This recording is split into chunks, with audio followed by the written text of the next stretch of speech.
Hello listeners, आप सुन रहे हैं रेडियो जिंदगी 90.8 FM देहरादून का अपना रेडियो स्टेशन। मैं नवनीत लेकर आया हूं एक बार फिर से आपके लिए किताबें बोलती हैं की एक नई कड़ी। और जी हाँ, किताबें बोलती हैं बेहद शानदार ये प्रोग्राम है जहां पर किताबों की बात होती है, शब्दों की बात होती है और उन लोगों से बात होती है जिन्होंने इन किताबों को प्रसिद्ध बनाने में बहुत बड़ी भूमिका निभाई है। और आज जो शख्सियत हमारे साथ मौजूद हैं किसी परिचय के मोहताज नहीं हैं। जी हाँ, देश के जाने माने लेखकों में आपकी गिनती होती है, आप शुमार हैं देश के जाने माने लेखकों में। हमारे साथ मौजूद हैं देश के जाने माने राइटर मनोज जैन जी, जिनकी किताबें जब लोग पढ़ते हैं तो उनके दीवाने होते चले जाते हैं। मनोज जी, स्वागत है आपका हमारे प्रोग्राम किताबें बोलती हैं। थैंक यू, मैं बहुत खुश हूँ प्रोग्राम में आने के लिए और थैंक यू आपने मुझे बुलाया। I am honoured, thank you very much. तो मनोज जी, किताबों का सफर कैसे शुरू हुआ, लेखनी का सफर? एक्चुअली बचपन से ही मुझे राइटिंग का बड़ा शौक था। मुझे हमेशा मन था कि मैं बड़ा होकर लेखक बनूंगा, लेकिन वो बचपन का सपना जैसे रह गया। कॉलेज में ऑफ कोर्स कॉलेज की मैगजीनों में आर्टिकल्स वगैरह लिखा जाता था, लेकिन सीरियस राइटर कभी नहीं बना। फिर मैंने IIM अहमदाबाद में पढ़ा, फिर मैं बिजनेस अपना खुद का चालू किया था और वो बिजनेस काफी टाइम लेता था मेरा और मैंने वो सपना काइंड ऑफ कम कर दिया। ऑफ कोर्स मेरा रीडिंग बहुत चलती रहती थी। फिर एक दिन मेरे को लगा कि मैं शायद ब्लॉग चालू करूं। मेरे नेफ्यू ने बोला कि क्यों नहीं ब्लॉग रखते हैं आप, तो मैंने सोचा ब्लॉग चालू करूं लिखना। तो फिर तभी मैं जब राइटिंग शुरू किया तो एक पब्लिशर को भेजा, तो उन्होंने बोला कि why don't you publish it. तो करीबन अभी मेरी एज है 55 साल की, करीबन 49 ईयर्स पे मेरी पहली किताब छपी और उसके बाद 7 किताबें छपी हैं। क्या बात है। तो आपने जिस तरीके से किताबें आपकी छपी हैं और जो श्रोता हैं और जो लिसनर्स हैं और जो राइटर्स हैं और जो रीडर्स हैं वो जानते हैं कि वो किताबें जो हैं वो कितनी महत्वपूर्ण है। मनोज जी, जब आपकी किताबों की तरफ आते हैं तो ह्यूमन रिलेशनशिप को आपने एक अलग तरीके से अपनी बुक्स में एक्सप्लोर किया है, उसके बारे में कुछ बताएं। ऐसा है कि जब मैं करीबन 45 इयर्स का था तो मैं मेरी साइकोलॉजी ऑफ मास्टर्स के ऑनलाइन किया था और मेरा इंटरेस्ट हमेशा लोगों को मिलने में रहा है और उनकी स्टोरीज, उनके बारे में समझना, उनकी छोटी छोटी चीजें, क्योंकि मुझे लगता है कि जिंदगी में बहुत सी ऐसी छोटी चीजें हैं और जो एक आदमी को बनाती हैं, जो एक आदमी की थिंकिंग को शेप करती हैं।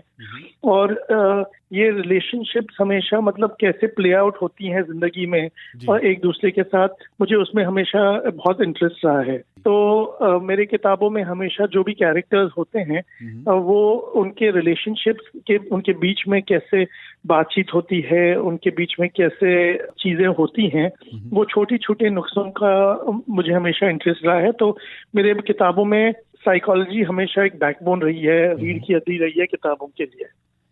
आप बने हुए हैं रेडियो जिंदगी 90.8 FM पर, किताबें बोलती हैं प्रोग्राम चल रहा है और हमारे साथ मौजूद हैं देश के जाने माने राइटर मनोज जैन जी। मनोज जी, आपकी राइटिंग्स पर आते हैं, आपकी लेखनी पर आते हैं और जो आपकी बुक है, जो नॉवल है बलराज, जिसको कि आपने कहा है कि वो कहीं ना कहीं आपके किसी करीबी दोस्त की कहानी को बयां करती है, उसके बारे में कुछ बताएं। एक्चुअली बलराज ऑल्दो है सबकी कहानी, क्योंकि एक वक्त आता है हमेशा सब लोगों की लगता है कि अगर जिंदगी बदल दी जा सकती है, एक टाइम आता है जब सबको लगता है कि अगर मैं कुछ और कर सकता हूँ, कुछ और बन सकता हूँ, अगर मुझे फिर से मौका मिले फिर से स्टार्ट करने का। तो बलराज ऐसी ही कहानी है जो एक आदमी जिसके पास सब कुछ हो, बीवी है, बच्चे हैं, काम हो, नौकरी हो, मदर फादर सिस्टर, सब कुछ सेट है, लेकिन उसको एक बेचैनी, अंदर से बेचैनी होती है। और आई थिंक वो बेचैनी हम सब में है, जैसे आई एम श्योर आप में भी है कि अगर आप फिर से स्टार्ट कर सकें जिंदगी तो कैसा हो सके। तो लेकिन हम लोग सोचते तो हैं कि हाँ, I wish I would like to restart, लेकिन अक्सर कोई कर नहीं सकता है रियली। तो बलराज में उसको एक अपॉर्चुनिटी मिलती है और वो अपॉर्चुनिटी को सीज करता है और एक्चुअली नई जिंदगी चालू करता है एक नए नाम से, बलराज के नाम से। और एक इंटरेस्टिंग स्टोरी है कि कैसे वो, क्योंकि मेरी किताबों में एक और चीज है जो वो हमेशा एक सर्च है, एक खोज, खुशी की खोज है, एक हैप्पीनेस की सर्च है। तो बलराज का भी वही है कि वो कैसे, क्या वो जानना चाहता है कि ये हैप्पीनेस का क्या सोर्स है, कहाँ से आदमी को खुशी मिल सकती है, ये कहाँ से ये बेचैनी जाएगी।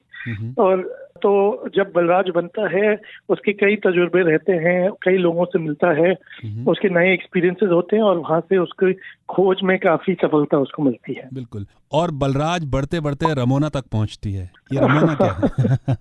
एक्चुअली जब मैंने बलराज देखा तो क्योंकि एक बार वो घर से चला जाता है, मैंने उसकी बीवी का कभी जिक्र नहीं किया रमोना, और लोग हमेशा यही पूछते थे कि तुमने रमोना के साथ बड़ा अन्याय किया कि, और ना तो उसकी कहानी बताई कभी कि उसको क्या होता है या उसके जिंदगी में क्या चलती है फिर। तो ऑल्दो मेरा था कि ये कहानी बलराज की है और रमोना की नहीं है, लेकिन जैसे मैंने रमोना की किताब में इंट्रोडक्शन में भी लिखा कि शायद रमोना की पर्सनैलिटी इतनी स्ट्रांग है कि वो मुझे चैन से सोने नहीं दे रही थी जब तक उसकी भी कहानी नहीं लिखी जाए। तो फिर उसके बलराज के लिखने के सिर्फ 6 महीने बाद मुझे रमोना की किताब लिखनी पड़ी, क्योंकि कई रीडर्स ने मुझे लिखा कि हमको रमोना की भी कहानी चाहिए कि क्या हुआ उसकी बीवी को, क्या हुआ उसकी फैमिली को जब वो छोड़ के जाता है। खाली उसकी ग्रोथ के बारे में हमको नहीं सीखना है, हमको देखने का कि क्या हुआ, जो लोगों को उसने छोड़ के गया पीछे, उनका क्या हुआ। तो फिर रमोना लिखी गई, बहुत छोटी खाली आई थिंक हार्डली 120 पेजेस की कहानी है, लेकिन वो मेरे IIM फ्रेंड्स कहते हैं कि वो ज़्यादा इम्पोर्टेंट है, क्योंकि रमोना में ये कहते हैं कैसे मैंने साइकोलॉजिकल इंटरवेंशन दिया है कि कैसे आदमी अपना सोच बदल सकता है, क्योंकि रमोना अपने सोच बदलती है बीच में। तो उसमें यह है रेडियो जिंदगी 90.8 FM, देहरादून का अपना रेडियो स्टेशन। किताबें बोलती हैं प्रोग्राम चल रहा है। मनोज जैन जी, देश के जाने माने राइटर, उपन्यासकार, हमारे साथ मौजूद हैं। मनोज जी, अगर आज के सिनेरियो की बात करें, यूथ की बात करते हैं, तो आप किस तरीके से देखते हैं कि the inclination of youth towards reading? I think आजकल में सोशल मीडिया इतना ज्यादा हुआ है, वो एवरीवन प्रेफर्स हैविंग शॉर्ट।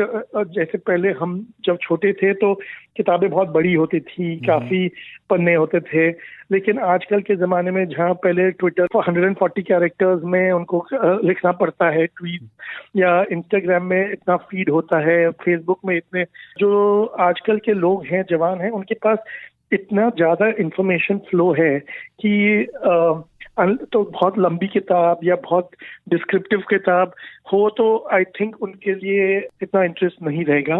तो इसके लिए I think it is necessary to adapt to a new circumstance. किताबें should be more to the point, they should be more shorter, ऐसा नहीं कि बहुत लंबी किताबें लिखी जाए जी। Although of course जैसे हैरी पॉटर है, इतने वॉल्यूम फिर भी बिकती है, तो not necessarily true कि खाली शॉर्ट वर्जन, लेकिन in generally people इतना ज्यादा कंटेंट है लोगों के पास at this point of time कि आई थिंक किताब पढ़ने का कम टाइम मिलता है लोगों को। At the same time book sales तो चली रही हैं, एंड एक अपॉर्चुनिटी भी है कि यंग पीपल तक पहुंचाने का, because we can use Instagram, we can use radio, we can use अलग अलग मीडियम किताब के बारे में उनको इन्फॉर्मेशन पहुंचाने के लिए। बिल्कुल। लेकिन यही है कि क्योंकि उनके पास टीवी पे भी आजकल चाहे नेटफ्लिक्स हो, चाहे एप्पल टीवी हो, चाहे अमेज़न प्राइम हो, इतने चीजें ऑप्शंस हैं कि किताबें definitely fall into a smaller category now. आपने OTT प्लेटफॉर्म की बात की तो एक सवाल स्वतः ही मेरे जहन में आया कि आजकल हम देखते हैं कि जिस तरीके से OTT प्लेटफॉर्म आए हैं और वेब सीरीज बन रही हैं, सीरियल्स बन रहे हैं, तो राइटर्स की जो राइटिंग है वो कहीं ना कहीं काफ़ी बेहतर तरीके से एक्सप्लोर की जा रही है पर्दे पर भी। आपका इस बारे में क्या मानना है कि जब आपकी किताबों को कभी OTT पर लाया जाएगा और वो किसी वेब सीरीज की फॉर्म में या फिल्म की फॉर्म में आएंगी? मुझे बड़ा एक्साइटिंग लगता है, क्योंकि आई थिंक ये बहुत बड़ी अपॉर्चुनिटी होती है, और एक एक्साइटिंग अपॉर्चुनिटी होती है कि अगर लोग किताब भी ना पढ़ सकें तो एटलीस्ट जो आप लिखना चाह रहे हो और मैसेज देना चाह रहे हो, और आपकी किताब can be made into a OTT platform के ऊपर एक फिल्म, या तो फिल्म या सीरियल या अलग अलग ऑप्शंस हैं। और आज के ज़माने में जैसे व्हाइट टाइगर, अरविंद अडिगा की अवार्ड विनिंग किताब थी, अभी मूवी बनी है, and it has been got good reviews. जिसने किताब भी नहीं पढ़ी है, they can get the gist of the whole style and the writing through the watching the film. तो आई थिंक एक बहुत अच्छी अपॉर्चुनिटीज हैं और एक्साइटिंग है ऑथर्स के लिए। जहाँ तक मेरी किताबें हैं, मेरी किताबें मैंने हमेशा विजुअल रखी हैं, मतलब जो एक विजुअल मतलब रीडर को पिक्चर बन सकती है अपने दिमाग में बहुत आसानी से, तो वो जैसे देख सकता हो अपने दिमाग में जब पढ़ रहे हैं। तो मेरी किताबें are very open to be converted into या तो फिल्म्स या वेब सीरीज। तो इसके लिए मुझे हमेशा लगता है कि हाँ एक अच्छी अपॉर्चुनिटी है। 7 किताबों में से at least 4-5 have a potential to become into either a short film और वेब सीरीज या वैसे। सो मुझे लगता है कि I think in the future जाके खास करके बलराज जैसी जो किताब है, बलराज है, मैन फ्रॉम मांडू है, वैसे 2-3 किताबें हैं जो जिससे बातचीत चलती रहती है कि उनकी बनी जाए फिल्म या सीरीज बनी जाए। राइट। आप बने हुए हैं रेडियो जिंदगी 90.8 एफएम पर, किताबें बोलती हैं प्रोग्राम चल रहा है और हमारे साथ मौजूद हैं देश के जाने माने राइटर मनोज जैन जी। मनोज जी, और मीटिंग यामा जो आपकी एक बहुत ही फेमस बुक है उसके बारे में कुछ बताएं, वो कैसे आपको लगा कि आपको मीटिंग यामा लिखनी चाहिए? हाँ, मुझे एक्चुअली हमेशा ये था कि अभी बहुत हो गया, मुझे और लिखना नहीं है। लिखने में मेरी काफ़ी मुझे अपने आप को देना पड़ता है और एक काफ़ी इमोशनल होता हूँ लिखने में। मैंने बोला था अभी बस हो गया, बहुत लिखी गई, 6 किताबें छप गई हैं, तो 7वीं लिखने की जरूरत नहीं थी। लेकिन मैं फरवरी में बनारस में था, मुझे ऐसे थोड़े कुछ एक्सपीरियंसेस हुए जिससे बहुत मुझे अफेक्ट हुआ एक मणिकर्णिका घाट पे। और उसके अलावा ये लॉकडाउन के पीरियड में मैंने काफ़ी एक्सप्लोर किया चक्र मेडिटेशन, प्रातः मेडिटेशन, अपने बहुत से प्राणायाम, योगा, मेडिटेशन अलग से। और उस दरमियान में मीटिंग यामा लिखी गई। मुझे ये था कि मुझे इतनी पब्लिसिटी वगैरह पहले सोचा था नहीं करूंगा मीटिंग यामा की, क्योंकि जिसको पहुंचनी है किताब पहुंच जाएगी, क्योंकि ये अंदर से किताब ने बोली थी लिखने के लिए मुझे, तो इसलिए लिखी गई नहीं। तो मेरा इतना मन नहीं था कि ये सब पेपर पे लिखूं, लेकिन लिखी गई and it performed also very well. Manoj ji, आप एक सफल बिजनेसमैन हैं, एंटरप्रेन्योर हैं, आप फैमिली में इतने अच्छे से बैलेंस करते हैं और उसके अलावा राइटिंग, ये सब तालमेल किस तरह से बिठाते हैं आप? हाँ, एक्चुअली एक ऐसा है कि मुझे टाइम की शॉर्टेज नहीं लगती है, क्योंकि टाइम अच्छी तरह अगर मैनेज किया जाए तो आई थिंक सब कुछ हो सकता है, अपने सारे सपने पूरे कर सकते हैं। मुझे बहुत कम ऐसे लगा है कि मेरे पास टाइम नहीं है। मुझे हमेशा यही लगा है कि मैं काफ़ी और भी कर सकता हूँ। तो एट द सेम टाइम मैं हमेशा कोशिश करता हूँ कि अपने आप को मेंटली यंग रखूँ, चाहे स्पेनिश लैंग्वेज सीखूँ, अभी कोशिश है कि संस्कृत लैंग्वेज सीखूँ, कुछ ना कुछ, क्योंकि दिमाग को एक्टिव रखूँ। Eight the same time I feel एक बैलेंस होना ज़रूरी है। फैमिली लाइफ के साथ भी, वाइफ और चिल्ड्रन के साथ टाइम स्पेंड करो, फ्रेंड्स के साथ करो। काम तो हमेशा, मतलब मैं 6-7 घंटे दिन में बहुत, जब मैं ऑफिस में होता हूँ तो मैं बहुत डेडिकेटेड करके करता हूँ। लेकिन जब मेरा काम मुझे बहुत ट्रैवल कराता है, अभी ऑफ कोर्स 1 साल में तो कम ट्रैवल हुआ है, तो जब ट्रैवल में प्लेन में भी बैठता हूँ तो I finish quite a bit of my writing उस टाइम पे। तो I make use of a lot of the time जो लोग नहीं तो वेस्ट करते हैं। मैं उतना टीवी वगैरह नहीं देखता हूँ, तो मेरे उसमें टाइम कम जाता है। लेकिन नहीं तो आई फील कि आई मैनेज टू फिनिश जो भी मैं करना चाहता हूँ, तो वो मेरे लिए टाइम इनफ निकल जाता है। क्या बात है। तो टाइम मैनेजमेंट आप बहुत तरीके से करते हैं, क्योंकि आप मैनेजमेंट के स्टूडेंट हैं। आईआईएम अहमदाबाद से आपने मैनेजमेंट की पढ़ाई की है, तो यही कारण है कि वहीं से टाइम मैनेजमेंट सीखा, क्योंकि उसके पहले तो जी, तो आप इतना बेहतर लिखते हैं, आपकी किताबें इतने सक्सेसफुल लोगों तक पहुंचती हैं। Thank you very much. आप तकनीक की बात करते हैं मनोज जी, आप किस तरीके से देखते हैं कि जो तकनीक का, टेक्नोलॉजी का जो इम्पैक्ट है वो राइटिंग को किस तरीके से प्रभावित कर रहा है? टेक्नोलॉजी, जैसे मैंने आपको कहा कि एक तो ये है कि काफी पॉजिटिव्स भी हैं, नेगेटिव्स भी हैं। एक तो वो पूरी पब्लिशिंग वर्ल्ड चेंज हुई है टेक्नोलॉजी से। अभी हम लोग उन लोग एक्चुअली खाली जो फॉर्मेट एडिटेबल फाइल्स हैं वो ऑनलाइन लगाते हैं, और तो मेरी किताब अमेज़न पे अमेरिका में भी, चाहे फ्रांस या जर्मनी में सेम डे में मिल सकती है किसी को जो अमेज़न में ऑर्डर कर सकता है। तो from the technology point of view आजकल वो पहले जैसे रन नहीं थे कि आपको 10,000 कॉपियां प्रिंट करके स्टॉक में रखनी है। अभी वो ऑनलाइन प्रिंट होती रहती है जैसे लोगों को चाहिए होते हैं। सेकेंडली किंडल है, और इतने सारे रीडर्स हैं कि जो इलेक्ट्रॉनिक रीडिंग करते हैं, तो उसमें आजकल किताब खरीदने की, क्योंकि लोगों को प्रॉब्लम ये होता था कि फिजिकली किताब खरीदें भी, फिर कहाँ स्टोरेज करें और कैसे इसमें किताबें रखेंगे, तो वो भी प्रॉब्लम सॉल्व हो गया, क्योंकि लोग इलेक्ट्रॉनिकली, टेक्नोलॉजी से इलेक्ट्रॉनिकली रीड करते हैं, तो उनके लिए आसान भी रह गया, उसके लिए सस्ते भी रहते हैं किताबें, क्योंकि इलेक्ट्रॉनिक बुक्स या तो ई बुक, जैसे बलराज आई थिंक किंडल पे free of cost Kindle unlimited पे मिलती है, तो they don't even have to necessarily buy it. Of course meeting यामा they would have to buy, लेकिन it is much cheaper than the copy.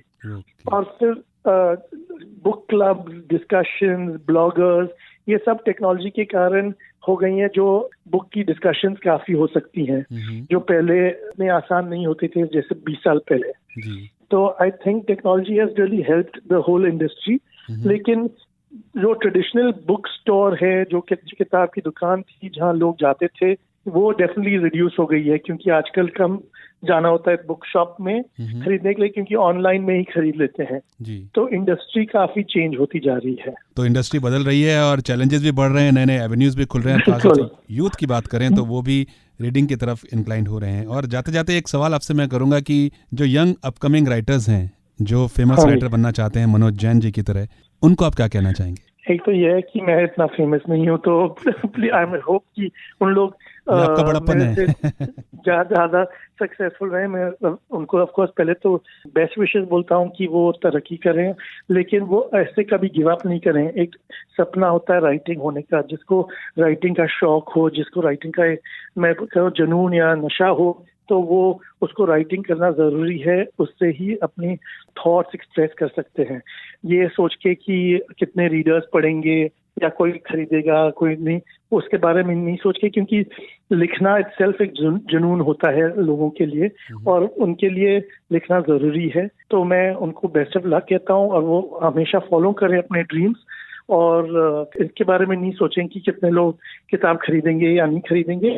वो I think अपने को छोड़ना चाहिए डेस्टिनी के ऊपर या गॉड के ऊपर। अपना काम करें, अपने राइटिंग करें अच्छी तरह और कोशिश करें। तो बिल्कुल अपना काम करें और बाकी सब कुछ जो है छोड़ दें ऊपर वाले के ऊपर। जो बेस्ट होगा वो आपके लिए जरूर निकलेगा, बट आपकी जो सिंसियर एफर्ट्स हैं उसमें कोई कमी नहीं होनी चाहिए, ये मानना है मनोज जैन जी का। और आज किताबें बोलती हैं बेहद खास रहा, जहां देश के जाने माने writer, entrepreneur, social worker Manoj Jain ji हमारे साथ जुड़े और किताबों से जुड़ी हुई बातें हमारे साथ साझा की। Manoj ji, thank you so much radio Zindagi से बात करने के लिए, किताबें बोलती हैं में शामिल होने के लिए। Thank you very much. मेरी ऑनर है कि आपने मुझे इन्वाइट किया इस शो के ऊपर। I am really grateful.